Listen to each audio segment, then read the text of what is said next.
Eric Clapton's bandmates reacted unexpectedly when he quit.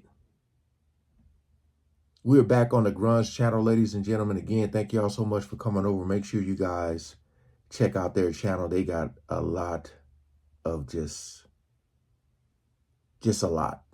They cover a lot. I'm trying to think which band are they talking about, because I think I remember you guys saying he might have been in a few bands. We gonna see. We gonna see. But again, appreciate y'all coming over, man. Shout out to all the good humans. We ain't gonna waste no more time. Let's jump right into it. Eric Clapton is widely regarded as one of the greatest guitarists in music history. Facts. But when he quit the Yardbirds, his former bandmates sure as hell weren't singing the blues. Why? It's a good question. As you might think from Clapton's reputation that any musician would be over the moon with a chance to collaborate with him. And at first, that seemed to be the case for the Yardbirds, who were already on their way to the big time in 1963, when Eric Clapton joined the band at age 18. The Yardbirds soon became the house band at London's legendary Crawdaddy Club, taking over from the Rolling Stones and playing with blues legend Sonny Boy Williamson. In 1964, they landed a record deal with EMI's Columbia Records. It all seemed to be going great. There was one problem though: Clapton. Despite his exceptional musicianship, he wasn't getting along with the other band members. Drummer Jim McCarty once explained, "Eric had these R&B mod songs he wanted us to do. Him leaving was a relief. Eric would be sitting in the van not talking to anyone. You'd think, he's so moody, he's such a pain. We're fed up with this." McCarty did praise Clapton for being a dedicated musician who was always... So he had like and you know, a lot of people, it seems like he had respect for the artists that came before him. You know, having like this R&B fetish or whatever, you know, like that's what it seems like. Some people feel more connected to certain type of music, but they are going along with the flow just to, you know, play the role or whatever. But deep down inside, I think that's what was happening with him. Enthusiastic about performing. But Clapton was a strict disciple of the blues, and once he realized that the Yardbirds were slightly more geared toward a pop trajectory, the rift forming between him and his band became increasingly obvious. Chris Drea later said, "You know, you had Eric, who was a complete blues purist, you know, and he had his road kind of mapped out." Ultimately, it was their very success on the pop charts that convinced Clapton to quit. On March 25, 1965, the Yardbirds released their new single, "For Your Love." The 3-minute pop tune was the last straw for the blues-loving Clapton, who quit that same day. "For Your Love" would go on to reach #1 on the UK charts and #6 on the US charts. But by then, Clapton was gone, as it was apparent to everyone that he wasn't a proper fit for the band's ambitions. It was most apparent, in fact, to Clapton himself. He later revealed that he felt he had joined the band for the wrong reasons, and once he got serious about making music, the Yardbirds were no longer for him. He said, "I was fooled into joining the group, attracted by the pop thing, the big money and traveling around and little chicks. It wasn't until after a year and a half that I started to take music as a serious thing." See?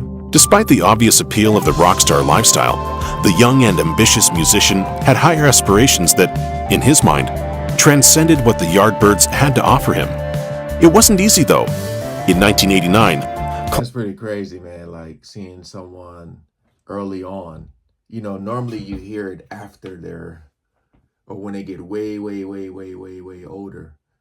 But for him to realize that that early, you know, because it's a tough lifestyle to keep up with. It is every day. The women, the drugs, the drinking, just all the time, you know, because you got to start weeding out those people who are in your lives for the wrong reason. And sometimes with all the drugs and everything, it's your vision is blurry. You don't know who's there for you or for the money. So yeah, kudos to him. Clapton revealed that sticking to his guns came with a price: loneliness. I feel like I'm too purist, or I'm part of a dying tradition, you know, like a dinosaur of the blues.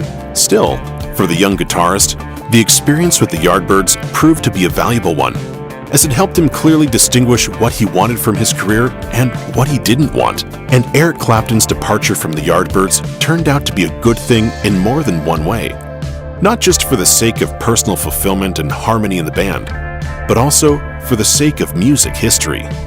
After announcing that he was quitting the band, Clapton suggested that the Yardbirds replace him with a guy he knew by the name of Jimmy Page. Page initially turned down the offer, but he had his own suggestion for Clapton's replacement, a guitarist by the name of Jeff Beck. Beck ended up joining the group. After a short but celebrated stint, he left and was replaced by Page in 1966. The Yardbirds officially dissolved in 1968, but their short lifespan was something of a catalyst for three of the most revered musicians of the 20th century. Beck is one of the most influential guitarists of all time, while Clapton went on to form the iconic band Cream before becoming a revered solo act. And after the Yardbirds broke up, Page tried to keep the group going by forming the new Yardbirds. After one of the former band members threatened legal action, though, Page changed the group's name to Led Zeppelin. None of which may have happened if Clapton hadn't quit the Yardbirds. Seems like everything worked out pretty well in the end for everyone. Man, think about that. Wow. And then here came Led Zeppelin, all because of Eric Clapton. I didn't know that. Cream was the other band. That's what I thought they were going to talk about.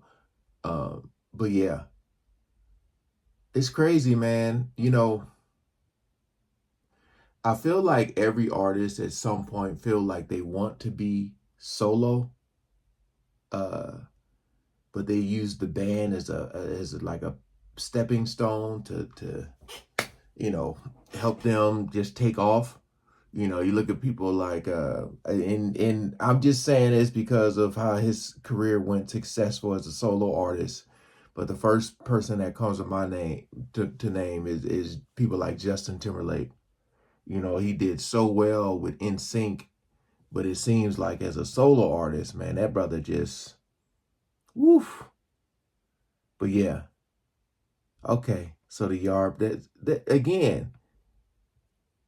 Just hearing this, man, like hearing them say, if that wouldn't have happened, you probably wouldn't have had Led Zeppelin. That's crazy, crazy.